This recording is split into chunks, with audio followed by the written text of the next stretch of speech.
by this platform and other various means to share with you a common interest that we believe every single Nigerian should want to be a part of.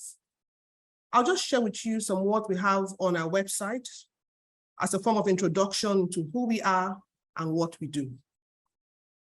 There's no doubt that things are far from right in Nigeria.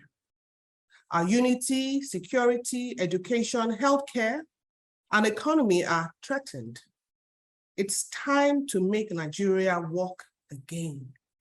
It's the right time to do what is right.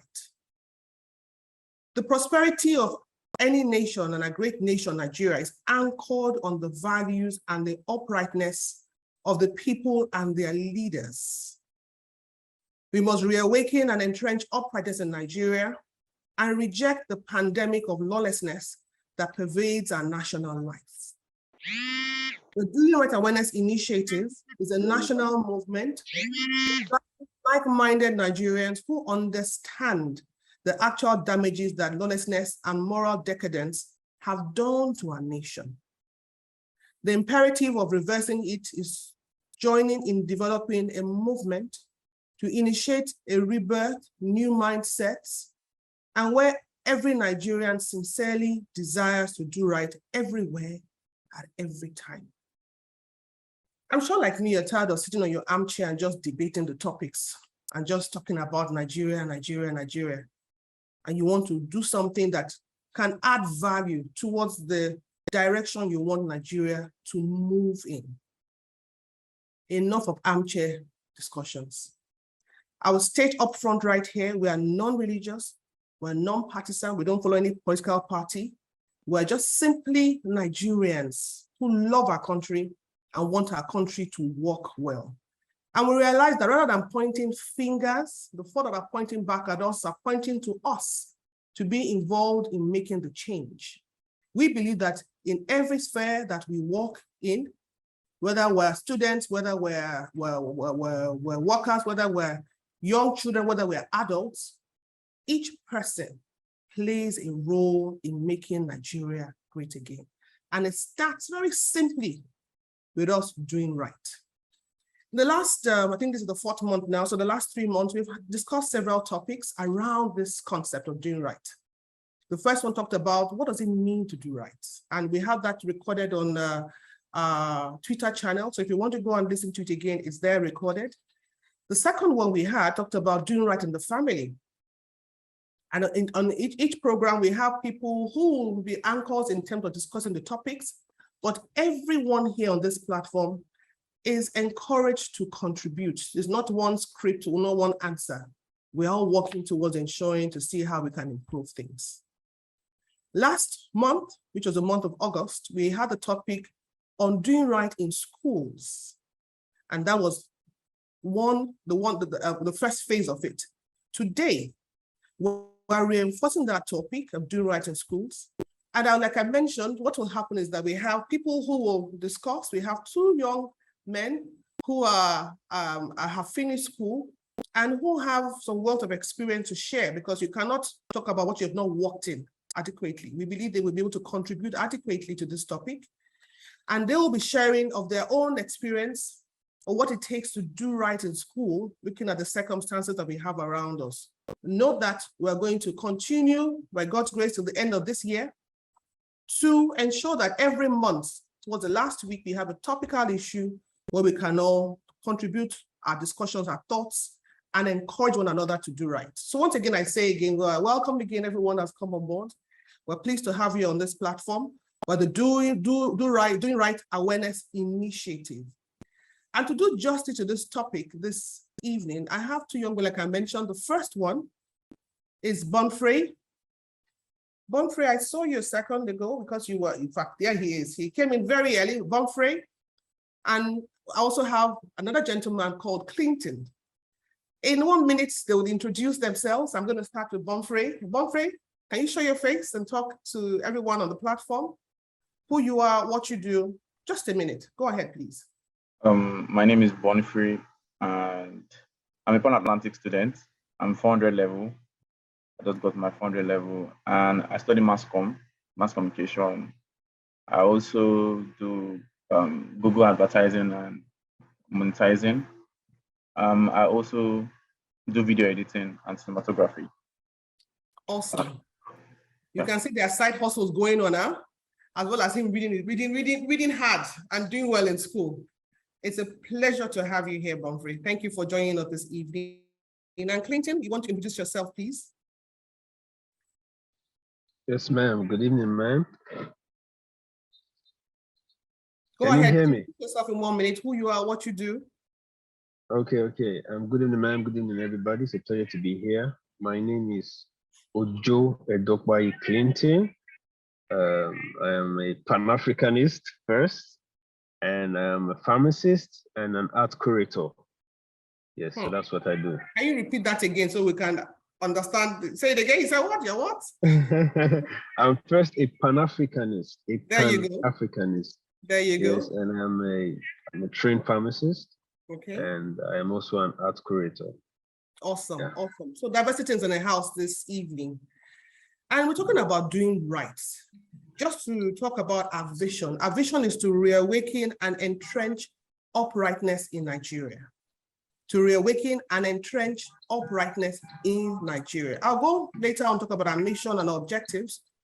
But just as a preamble to set the stage, I'll talk to our two speakers today, and like I mentioned, everyone here has something to say. So if you have something to contribute, kindly put up your hand or make a comment in the chat box so that we can read from you or hear from you, either a question or your contribution, and that will go on throughout this 1 hour program. So, Clinton, what does it mean to do right in your own opinion? How does it speak to you, this initiative?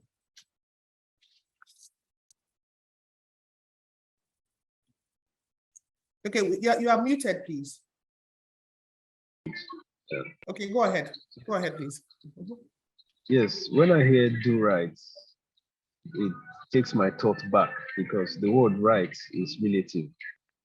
It all depends on what that person believes is right. So that's why I appreciate what this initiative is doing. You're going to the core, you're going to the educational sector, reaching out to the students, because a lot of people do things, they don't see these things as wrong, they see it as right. But in actual sense, when you conscientize their actions and their decisions, it might or it may be wrong. So I would define doing right as just doing what you know, won't hurt other people, and also obeying rules and regulations. That's the basic thing.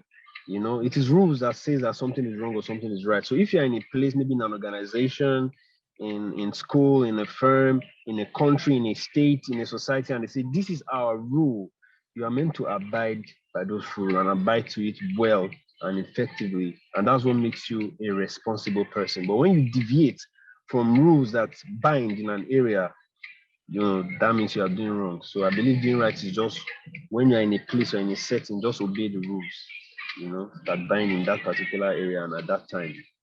So yes, that's how we define it. So when you're in a place and a setting, obey the rules and abide by them. And that makes the environment sane to operate in. I remind you again, we're non-partisan, we're non-religious. We welcome everyone that's a Nigerian, an African on board to share in these issues about doing right for our nation, for our continent. We dare go beyond Nigeria. What about you, Bonifrey? How does it speak to you, this initiative? For me, to do right, it means to treat either something or someone in an ethical or moral or honorable fashion way. Basically, obeying the laws of an institution is basically doing right. Doing right as a citizen is obeying the law of the country. Doing right as a person is the way you want to be treated.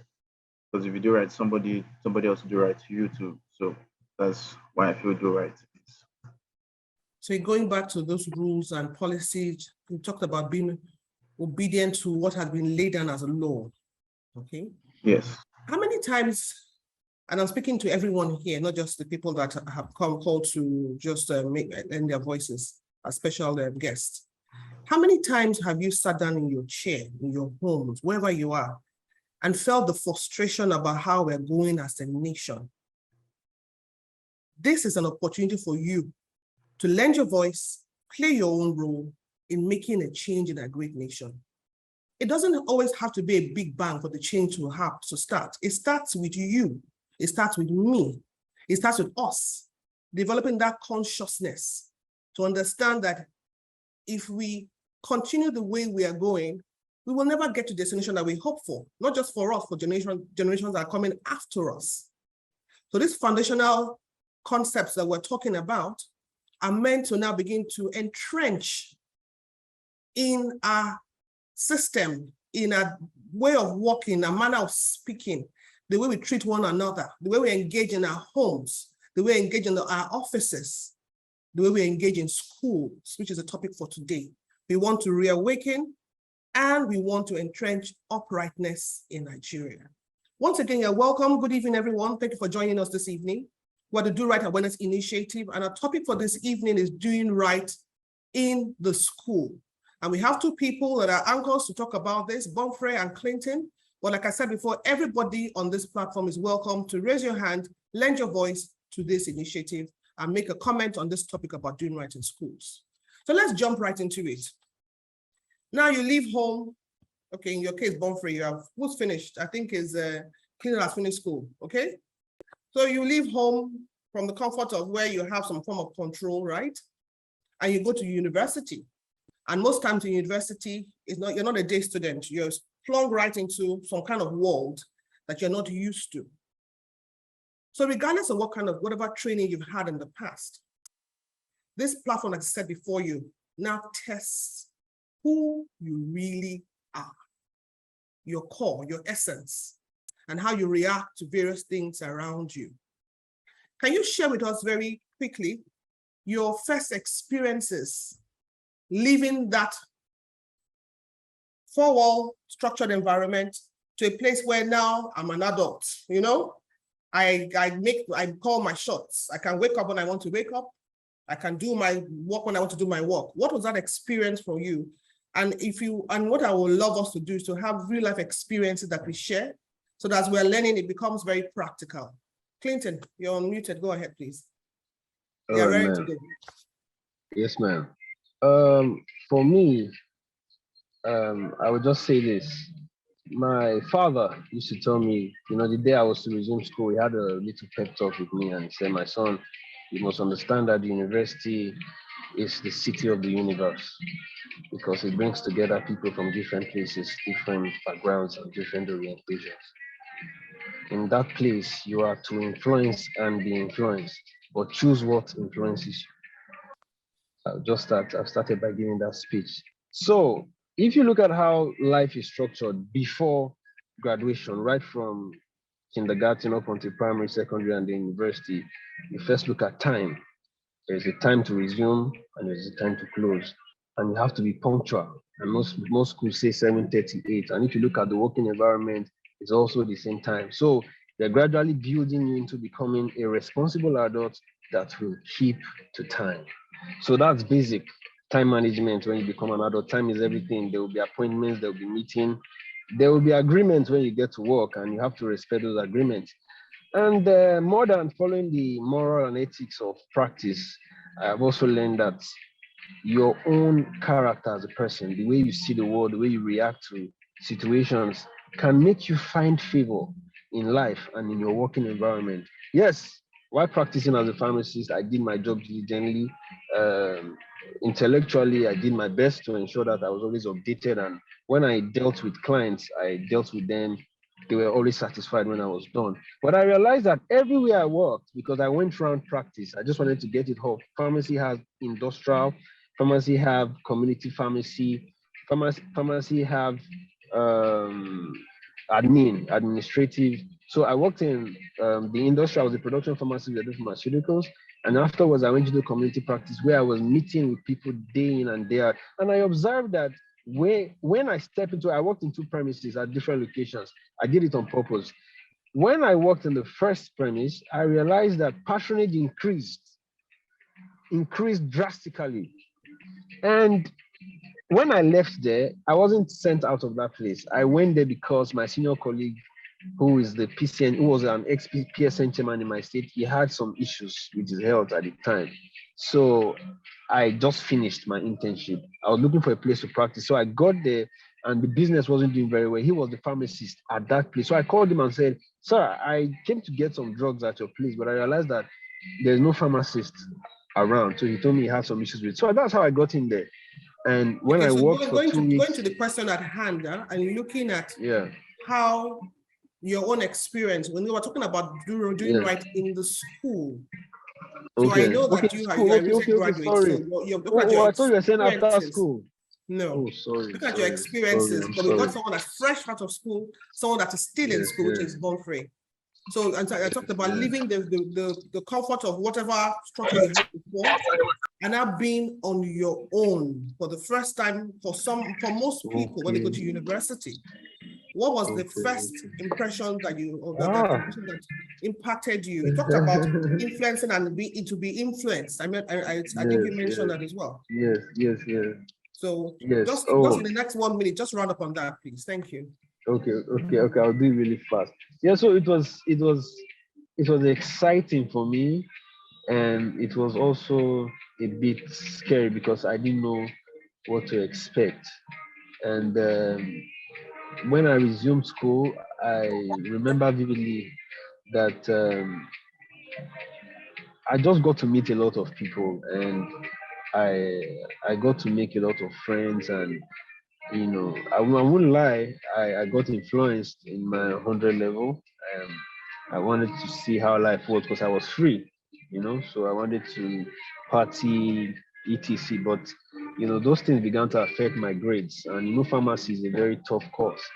I had to have a routine that if I need to settle down to finish my course, then I have to work on my life and I have to be focused on the reason why I got here. So I looked away from the distractions and I focused on my academics, and that put me through. Yes, so the experience was nice because I was happy that I was going to be free for the first time. But at the same time, I didn't know what challenges to face. And yes, temptations came, but I thank God that even when they came, I remembered where I was coming from. I knew that I was there for a purpose and for a reason. So I had to put my head down, put my head in my books, and I had to study. And, I grew in that line. Yes. Thank you very much. Doing right in schools, talk about our schools. We have the nursery, primary, secondary, and then tertiary levels of education. So we're talking to people, one who has just finished university not too long ago, and one that is still in university. So that is generally the perspective that they will share. And if you have other experiences to share, please raise your hand. We'll call on you.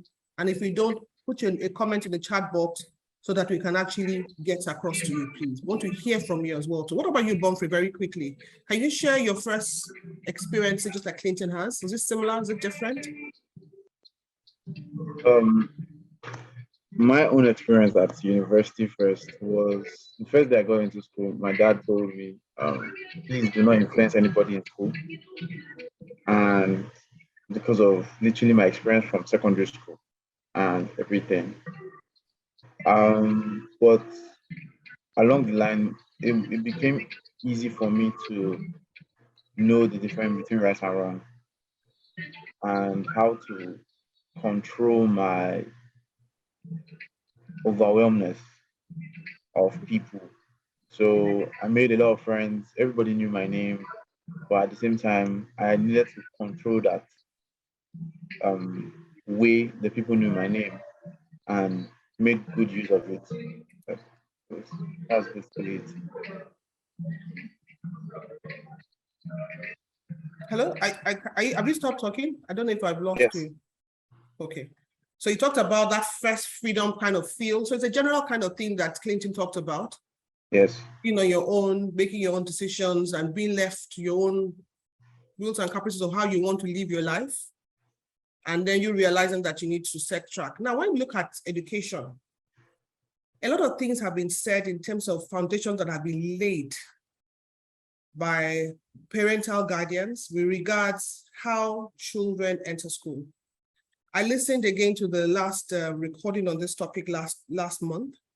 And one of the comments that were made about how parents sometimes support their children, I use that word loosely, support their children in their education to help them to be the best through fraudulent means. And some of these children go through university still trying to find ways to be able to do well without taking out time to take the effort to be able to read and do the work themselves. What was your experience in terms of academics? Talking about doing right as Nigerians, doing right as Africans. What was your experience? It could be yours, it could be people around you that you observed. Okay, so I have a hand up from Mr. Suarez on the same point, if you want to share, and then we'll go back to our speakers. Go ahead, Mr. Suarez. Yeah, good evening, everyone. Good evening, So for me, I had two separate experiences. Number one, I had my first degree in University of Lagos, and then it was more of 90s. So where you came into uni, and luckily for me, I finished my SSC in June.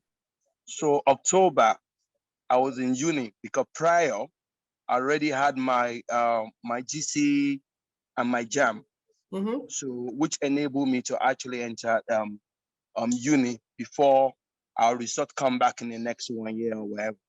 So, but coming into university for me was a different ball game because at the beginning I didn't really. It was more like secondary school thing for me. It took me a lot of time to pick up and know that what, I'm actually in university now. I only left secondary school 3 months and I entered into uni. So now my experience about uni was more like, because you're by yourself, there's really no one, apart from your classmates, and all you just hear is, let's go and read in the night. And then you go to classrooms in the night, you read, the lecturer come in the morning, and then they will teach you things. Really, they ask questions. Most time it's questions. But one of the awful part of it was that we had like at least I can mention about 3 lecturers that will come into class for no reasons. They're just gonna look at you and say, all of you will fail my course. Unfortunately, the day before yesterday, I saw one of the sons of that man, and the professor is late now. I don't want to mention his name. So they will just come into class and they will tell you, all of you are going to fail. Then in my head, I'll be thinking that, how are we going to now survive with this whole thing? And in the midst of that, a lot of us were so afraid. So a lot of people decided to go to university. They move abroad, out of the fact that we have been threatening that, we can't graduate even from year 1. And then when we entered engineering University of Lagos, then that year we're so many, were like 500. As a year 2, 200 people already dropped. Wow. As a year 3, you are like 250 left. Okay. You understand? So these things keep going on. So, and the fear keep coming on. Only one professor that I know, I don't want to mention his name as well, who will come to class and say, you guys just calm down. You're gonna pass my course. All you need to do is just to read your books, follow these formulas, follow that formulas. You're gonna be okay. So it was one experience that I had, and then moving to England, doing another degree. I saw a different type of life where I don't need to panic about any lecturer. I don't have to worry about anything. The materials are there for you. Just listen to the lecture, go into the library. You have all the tools you need to read and pass your exam. You don't even need to know anybody. You don't have to engage anyone. And also the experiences of, just being by yourself. You do research. You have the opportunity to do research. You look at the courses you are doing, and then different companies already coming in. Even before you graduate, you're already out there doing great things, So those are the 2 things that, one side Nigeria, one side England. And back to what you mentioned from the beginning, and that's what got my interest. We can't continue this way in Nigeria. Things have to be different. Now we need to start talking about solutions to some of these problems. The other day here, I on my own, I had a meeting with the head of British Council because I was so concerned about this ASU strike madness, because I don't understand why some certain children have to be at home doing nothing for close to 1 year. Yet, some of them got involved in crime. And the system forgot to realize that, they failed to realize that these guys are just a victim of a failed system. They sent some of them to jail. Some of them are in this, some of them are in that. And yet the main problem, we can't see solve it. So I had to go through, talk to the head of British Council to see how it is possible. This is just me, my own thing. Because somebody must think out of the box to see how, because if one of us just keep quiet and we're just looking like this because it doesn't concern you, it's going to come to you one day. So I just want all of us to have this at the back of our mind, that this is Nigeria and we're the only one that can build this country. There you go. And how we want to go about it, it's our concern, it's our business. Everybody must put their hand to the plow. Everybody must put a hand into it. Yes. No. Okay, I was somewhere yesterday where, sorry to bring this in, and I'm going to be off shortly. So I was somewhere yesterday, we're having a meeting, and somebody mentioned a particular guy said, you want to be a governor of Lagos. And I said, if this guy become a governor, I don't have a problem with him. But the problem is that it's going to ruin the future of our children. You understand what I'm saying? And I'm sure some of us still know some of these people I'm talking about. Sorry to go into this, but the point is this. I don't have anything against anybody, but we need to start setting up a standard that next 40 years, next 30 years, if we're no more alive, next 50 years, the next generation coming in, they will pray for us. The pastors in church have their own roles to play, because people need to hear this, and they need to hear the truth. They need to understand that, anyway, we'll continue more. I just don't want to. Thank you, Mr. Soares. I can hear the passion, I can hear the zeal. It's just painful. One key thing you talked about is the fact that we must all play a role. And that is one of the things this initiative stands for. You're not waiting for anybody to come and tell you what to do. In your own little pocket, my little pocket where I am, I play my role as best as I can to ensure that I'm doing right. So I'm going to go next to Naomi, but before I do, Naomi, I just want to reiterate our mission statement in the Do Right Initiative. We're the Do Right Awareness Initiative, and this platform is for well-meaning Nigerians that have the same interest to come, non-partisan, non-religious, to come and share their views on topical things that we will bring up concerning how we can do right as a people for our nation. So our mission is to mobilize like-minded Nigerians who understand the fundamental damage that lawlessness and moral decadence have done to our nation and the imperative of reversing it, to join us in the development of a movement to initiate a rebirth, to have new mindsets where every Nigerian sincerely desires to do right everywhere, every time.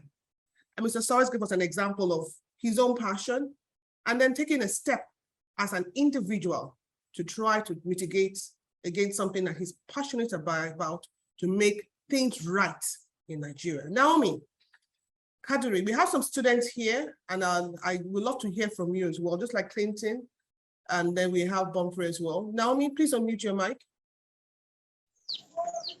Okay, good evening, Mark. Good evening, everyone. Please, can you hear me? Loud and clear, please go ahead. All right, so my name is Naomi Kadiri. I'm a fundamental level student of Lagos State University Faculty of Law. And so, yeah, the initiative, the thing, do right in school is something that I resonate with, because being a student here in Lagos State University, I observed that the Students' Union, which is supposed to be the voice of the students, like the bridge between the students and the management, it will I say, it wasn't properly utilized being the Students' Union. We had students take positions just for them to get the recognition and just for them to get money. And we won't blame most of the students, because here in Lagos State University, my school fees is about 25,000 naira. My school is 25,000 naira. And we have students that still find it hard to pay half of that school fees for the first semester. So we have students who will take up positions as presidents, as this, as that, and most of them don't actually fulfill their responsibilities. Why? Because when they are faced with these responsibilities, they are either swayed away by the money, or they are being used by the management to get what they want from the students and to actually get like the students attention and backing. And students don't really represent the voice of the students themselves in the school. So me seeing this, I decided to serve in the students' union. That's the Student Judicial Council, the judicial arm of the student union, where I served as the registrar, and I'm currently a judge of the Student Judicial Council. So what we do is that cases among students are brought to the courts, and the judges are supposed to adjudicate on these cases and give judgments and all fairly, like without fear and without favor. But we see the management and we see people that have political power. So the thing is that I've always had this dream when I was young that I would like to be the president of Nigeria and all. So also being in the student union, I wanted to see how it is, how the government actually is, because Lagos State Student Union is one of the most effective student union in Nigeria. So I see that this politics is not something, it's not just at the central level of Nigeria, it is happening even at the students level. We see godfatherism, we see things like godfatherism, we see people that have the so-called powers trying to influence student representatives to give favor to people who probably have connections to people in higher positions and all. And then the voices are not eventually being heard. Like there is no purpose to the students' union. So these are the future leaders we are breeding. So if we are looking out for the future, we are looking out for, okay, maybe the young ones, these young ones that are coming up are going to be better. It's actually going to be the same thing. It's actually going to be the same thing because it's the same thing that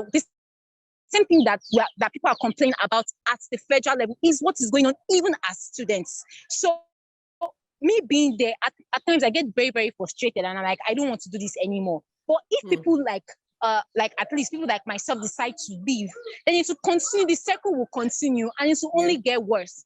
But people like us are not encouraged to do it because our voices are short.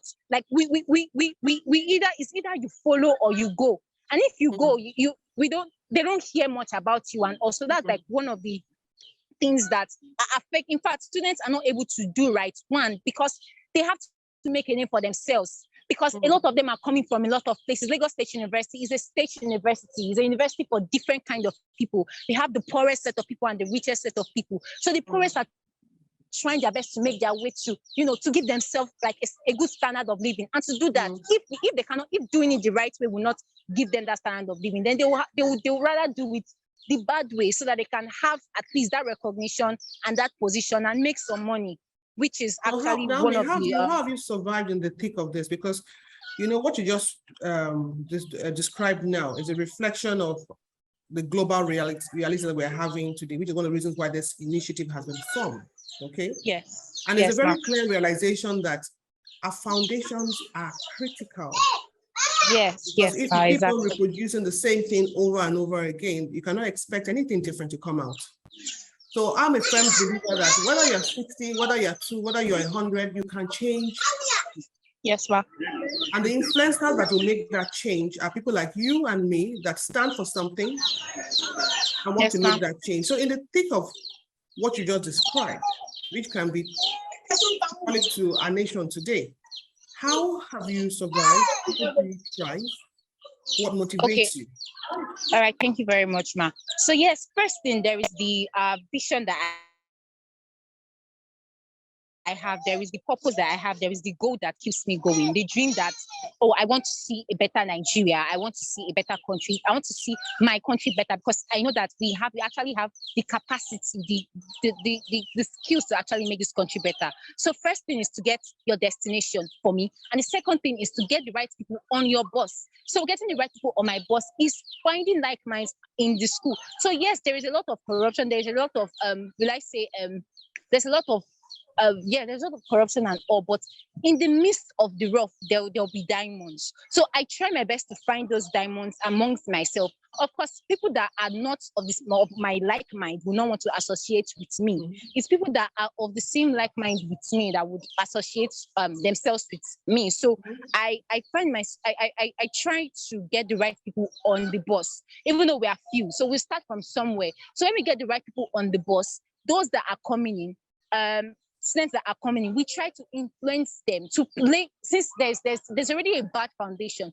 So we decide to lay another foundation for ourselves, whereby we are able to have mentees, we are able to have people we can actually groom to show, okay, this is the right thing. And by doing that, we have to live the right life and show them that doing things rightly actually pays, and there are benefits to doing things rightly, and there actually are, because of course it will show in our academics, it will show in what people say about us, it will show in our social impact in the school, even in our relationship with our lecturers, in our relationship with people generally, it will show. And so these are kind of things we do. It might not happen speedily, but we know it will eventually happen, and we know that the impact will be felt in the school. It is not something that is not a revival that will just happen at once, but nothing will happen if we don't take the step. So we started taking that step. I'm still in the Student Judicial Council. Like I said, I served as the registrar, and I'm back as a judge of the High Court. So the High Court and the Court of Appeal. So I'm doing my best to associate myself with right people. So of course there are judges in the High Court that I can also beat my chest, say, okay, yes, these are people that want to do it right. We might be few, but we are there. So we're making a movement, influencing people. It won't be easy at all. It won't be easy. Yes, thank you very much, yes, Naomi. You said quite it's a not lot. Easy, but we're trying. Go ahead. Yeah, thank you, ma.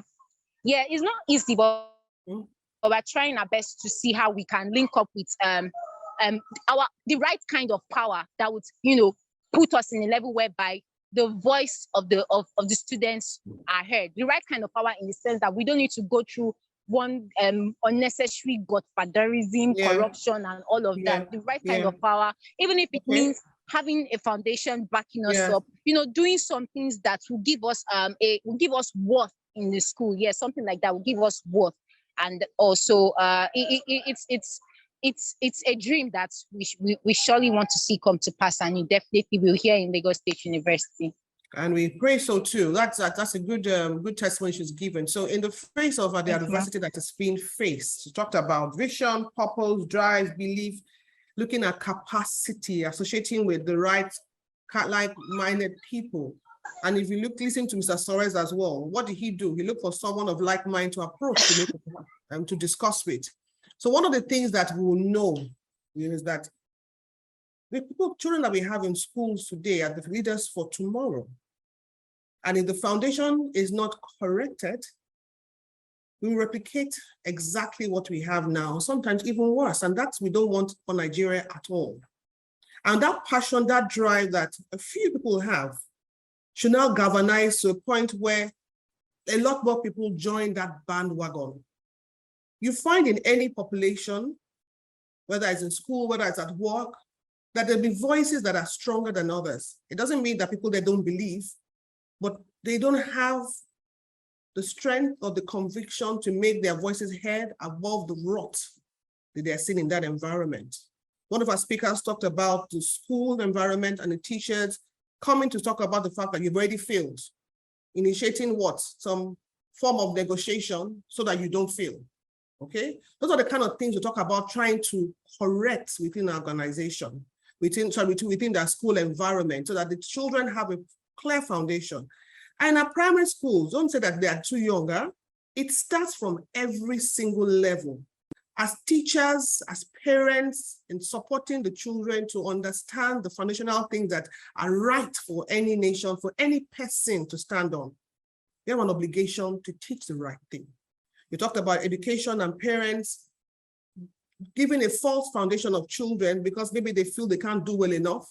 I rather encourage them to be the best they can be in whatever God has called them to be. We engage in false practices that can lead them to a life of discredit in the future.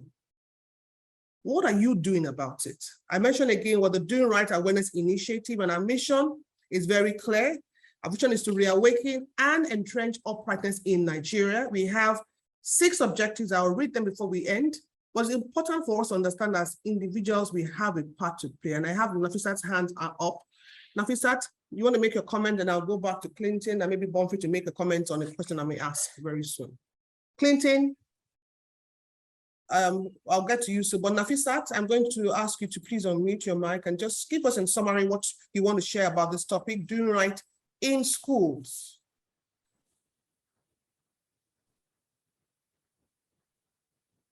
Nafisat, go ahead. You are muted, but we can't hear you. Are you speaking now?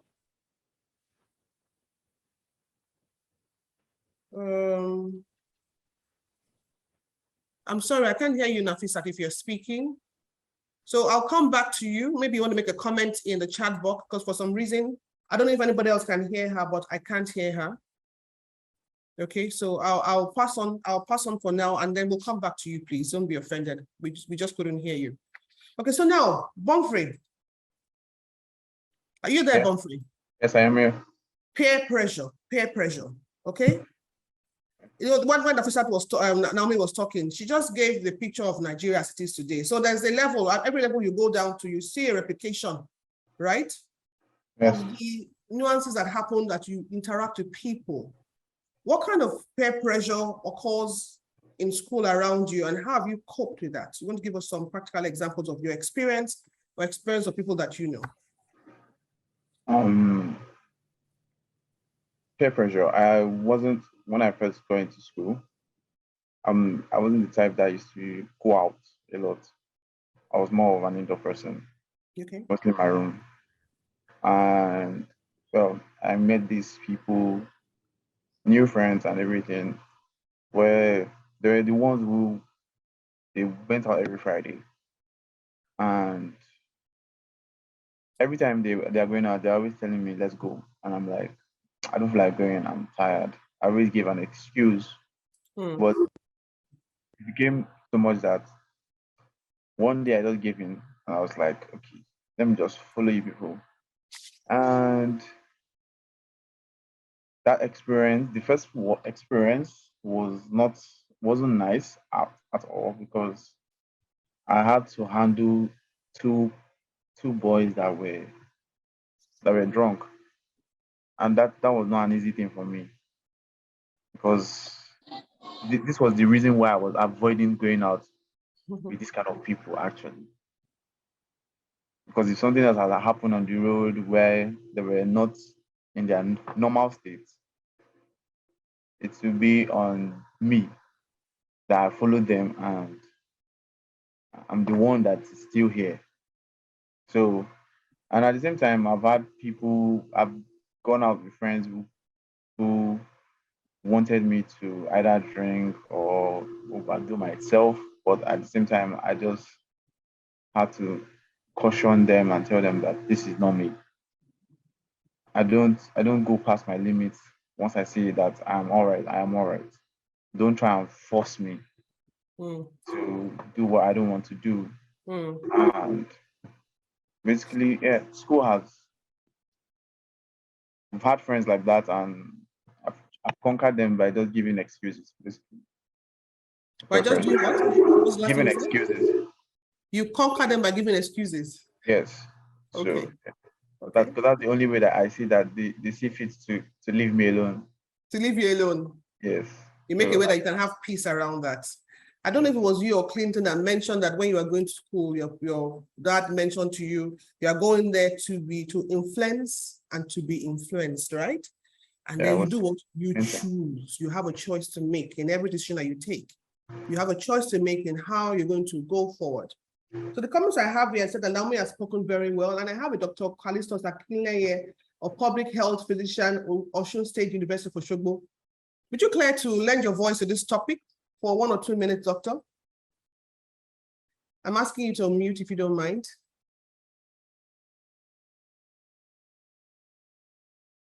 Doctor, are you with us? Yeah. Good evening. Good evening, sir. We're talking about doing right in schools. So from a point of view, of your point of view, what can you share with the students that are here, the parents, the teachers? Go ahead, sir. Good evening, all. I'm Adesiwa's classmates. We school together in the 80s. Why are you casting me? But I work with students in the university, and I'm a teacher. But one of the things I know is that peer pressure is a big thing that they face. And sincerely speaking, most of them cannot handle it. And my advice I tell my students is that you need to work as a group to break peer pressure. You might think it's not easy, but if you are only, like for example, some rooms have four students in a room, some have 6 students in the room. Such students actually have more problems than students that are alone in the room. So we tend to encourage our students to be 2 to 4 in a room in hostels. So when they're in hostels like that, once in a while, we porters go and once in a while try to check on them, because we see a lot of things going on. Some of them use substance, some of them use drugs, and some of these things are affecting them negatively. Thank you. Thank you very much, Doctor. On the topic of drugs, I listened to the last meeting we had last month again, and the lady that spoke talked about the fact that there's some drug enhancements that are meant to help you educationally. When we think about drugs, we think about people smoking, drinking, all those kind of things. But the pressure that students have put on them by sometimes parents, put on them by themselves, especially if a lot of money has been spent in investing in their education, can create that mental stress to the extent that they start taking drugs to enhance their ability to retain what they're reading and to excel. And there was a comment that was made that said, when they're taking such things and things are going well, you only hear more about what the positives are. When people have repercussions, they don't share. Clinton, what would you comment about this point I just made? Any comment to add to this, Clinton? Okay, Mark, can you just repeat it, please? I said, from the last meeting that we had, there was an example that was given that when we talk about drugs, and the speaker was talking about the mental strain that students go through sometimes. And I mentioned it can be caused by parental pressures in terms of expectations that are too high based on the person's individual's capability, or the individual also imposing those pressures on themselves. And then you find that they take drug enhancements that are meant to help with their retention and cause them to excel. But they talk about the good parts. Don't talk about the negative side effects that these things may have on them. Do you have any experience with yourself or any of your colleagues as students on this point I just made? Okay, when I was in school, and there were a couple of people that used to smoke, and not just cigarettes, they also smoke from. Can you speak up a bit so we can hear you better, Clinton? In school, we used to have some people like that, who I've not met anyone who said he smokes to study, that smoking aids his studying, or alcohol aids his studying. No, but they mostly just give you, excuses, that it helps them focus. That's what they usually say. But the truth is, it doesn't do that. These things are addictive substances, and once you take them and you become an addict, it becomes a problem. For you to get out of it, you start going through a lot of withdrawal symptoms. So yes, I did see some people who drugs wrecked them. They couldn't finish as some of them couldn't even graduate. Some of them, ended up in a rehab. Yeah. So yeah, there were people like that. But if I need to give an advice or say anything, and it's simple. I would say that the human mind is perfect. God has made it in a perfect way. And the brain is full of chemicals. The human body, human system is made up of hormones. So you can actually decide how you want to feel.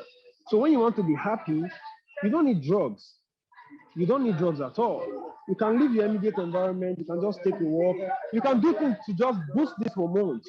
So I don't think anybody needs any substance, because these substances, they are not good. Over time, they wear out the neurons. Over time, they cause addiction that can destroy a person's life and take away a person's focus. So as a person, just be a person and don't take substances.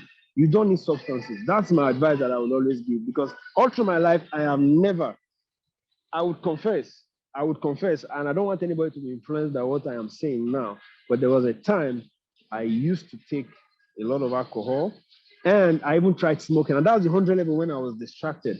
But I realized that these things, I only did them not because I love them, but because people around me were doing them. But when I dropped them, I realized that they were actually adding nothing to my life, but rather subtracting. There is nothing positive in them. So I would always advise people, please be normal. Don't take substances, just be normal. That's what I would always advise. Thank you very much, Clinton. Thank you for sharing your personal experiences. Very well appreciated. I'm going to go to Mrs. Weriche in a minute, but I just want to talk about our objectives very quickly. I'll read the first two. We have them in 3 segments. The Do Right Awareness Initiative.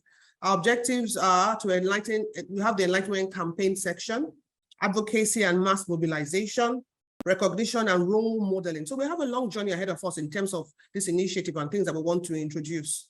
The first one talked about under Enlightenment Campaign that we want to conduct Enlightenment campaigns across the nation to embed the foundational values of integrity, justice, excellence, diligence, courage, and respect expected from every Nigerian. Second point under this objective talks about how we want to educate on how to hold ourselves and every leader accountable to the highest standards and values possible, and the courage to intervene wherever we observe wrongdoing. We all listen to Naomi. We listen to Mr. Suarez as well, too, who talked about an intervention on a personal level at their own levels to see how they can turn things around and make people do things right. Mrs. Weriche, I'm going to unmute you now, please, if you want to make your comment on this very important topic. Our future for tomorrow are in our schools today, and we're very mindful of the fact that we want them all to do the right thing at all times and in all situations. Madam Weriche, are you still there? Good evening, everyone. Good evening, madam. Please go ahead. Okay, I just wanted to talk about the last scenario that you gave about doing right with our children and some of them like taking substances that are not good to them. And I want to talk about contamination and body shaming, or maybe the way we talk to our kids at times make them feel that they are not fit and they need to be in somebody else's skin. Maybe the other kids are slim and they are fat. And then when they get into school, they must measure up with the other kids. And if they are from a very intelligent family, they need to measure up. Because I've seen a scenario where one of the kids that was sent abroad could not measure up. One, in their family, they are known for being very, very smart. But when she got out there, she couldn't cope. She tried about 3 different courses, she couldn't cope. And she ended up in a rehab. And her parents didn't even know about it. But when I knew about it, I was ready to talk to the mom. Today, the girl is back to Nigeria. She's in another Nigerian university and she's doing well. At times, the pressure. Okay, so Madam Weriche has gone off now, but we got the essence of what she was talking about. So the pressures on our children can keep them because they are not supposed to be.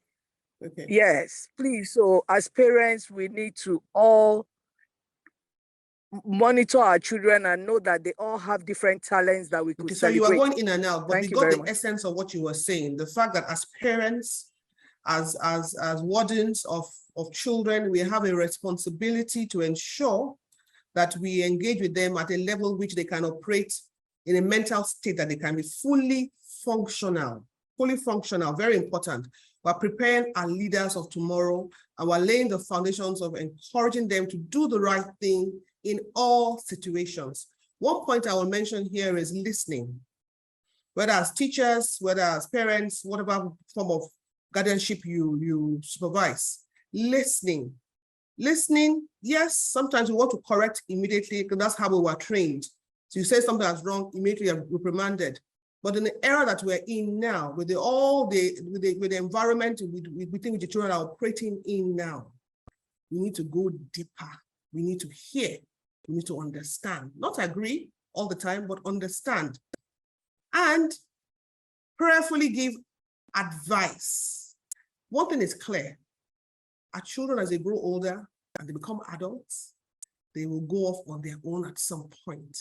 The question is, what have you instilled in your child that will make that long-lasting impact so that they become influencers of people around them positively and also ready to receive positive influence from other people and correct anything that they see that is wrong around them. Have that boldness, that zeal to make a country great again. We've gone quite far in our discussions. I'm going to go back to Clinton and Bonifrey now, and thank you for all the people who have commented. We really appreciate you.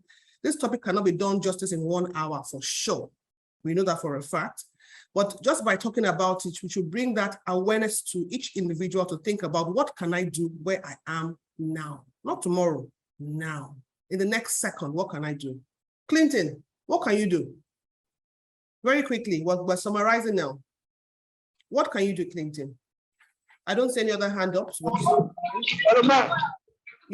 ahead, sir. Yes, ma'am. Sorry, I didn't even hear what you said. I said, what can you do? Can you speak where you are? Because I hear you're in a nursing environment now. Can you speak? Hello, Clinton, can you hear me? Yes, ma'am, I can hear you. Good. So I said, what's your last words on this topic? What would you recommend should be done by students in school? Because we have a lot of students that are on board now. What should they do in their own environment to ensure that they keep on doing right and prepare for their future? All right, I will just state this. The world the way it is, I don't know why it is the way it is, but many times when a person has a goal, a vision, there are always distractions. And just like when you're in school, you are giving tests, and when you pass this test, they give you points up until your exam. That is also a test for you to move on to the next level. So we must understand that when we are doing something good, something that would be beneficial to our life, there are forces, natural forces, not spiritual, and are just natural to test us, to groom us, to build us. So challenges will come, but we should be focused. We should not be influenced. We should not be taken down by these challenges. Rather, we should climb over these challenges. So as students, I'm saying we now because I'm a student of life. You can never graduate from that school. There you So go. we should always understand that as men, we should always try to live above challenges and not allow them define us.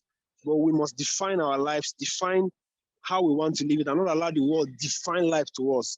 Yes. So just try to do the right thing as much as you can, as often as you can, as best as you can. And even when you do wrong, don't beat yourself over it.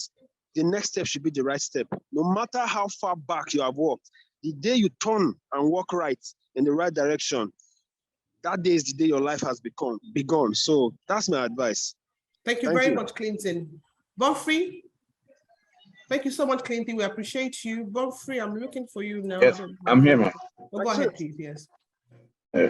I would say what I can do right now as a student, as I'm still in school, is, well, Clinton has said it, staying focused. When I entered my year one, I was not really focused. I was just more based on the freedom. But as I progressed, I knew that I needed to put some things aside and face my goal, what do I want to achieve in life. So I saw people around me that had the same vision as me or wanted to do the same thing as me, and I carried them along. And that's basically what I'm doing at the moment. I'm carrying people that I see that have the same goal as me, or what they want to do in school and after school. And that's basically it. Okay, thank you very much, Bonifrey. Chief host, can you please put our website in the chat box for people to be able to see so they can go on board? Naomi said, I apologize, we've run out of time. If you can share your comments on the chat box, we'll appreciate it. Sorry about this, but we'd like to be stickler to time and do right. So I want to summarize what the Do Right Awareness Initiative. And our mission, like I said before, is our mission is to mobilize like-minded people like us to understand the fundamental damages that lawlessness and moral decadence have done to our nation and the imperative of reversing it. To join the development of a movement to initiate a rebirth, new mindset where every Nigerian sincerely desires to do right everywhere and every time. And our vision is to reawaken and entrench uprightness in Nigeria. Just to summarize the few points that were picked from our key speakers today, everybody has spoken exceptionally well. And our young students, the young workers have been very impressive in talking about their passion, to feel that zeal So we talked about to influence and be influenced. You make a choice in school, whatever age you are at. He talked about having a vision. That was Naomi, a purpose, drive, belief, capacity, looking for capacity. You have capacity, but you need to leverage on that capacity. Even within the rut you're seeing, you want to make that change. So associate with the right people. And that was just what Bonifrey was just talking about now. Set foundations for ourselves that are right, not just for now, but for our future. Talks about experiences. We want to live above our challenges. That's what Clinton was talking about. We want to define the life we want to live today and the life for tomorrow. And Bonifrey talked about us doing what? Staying focused. Nigerians, Africans, let us continue to build our muscles. As we do right, as we challenge people to do right around us, we carry people on that journey of changing our nation for tomorrow, where our leaders will be accountable for their actions. But guess what? You are a leader where you are. You do the right thing first. You be accountable for your action and make Nigeria great again. Thank you for your attention. God bless you. Next month, about the last week about this time, we're going to also talk about doing right in the workspace. Now that should be very interesting as well too. We're going out to another stage. We can't exhaust this topic, but the contributors have been excellent. God bless you. Have a blessed evening. See you soon. Thank you very much. God bless you.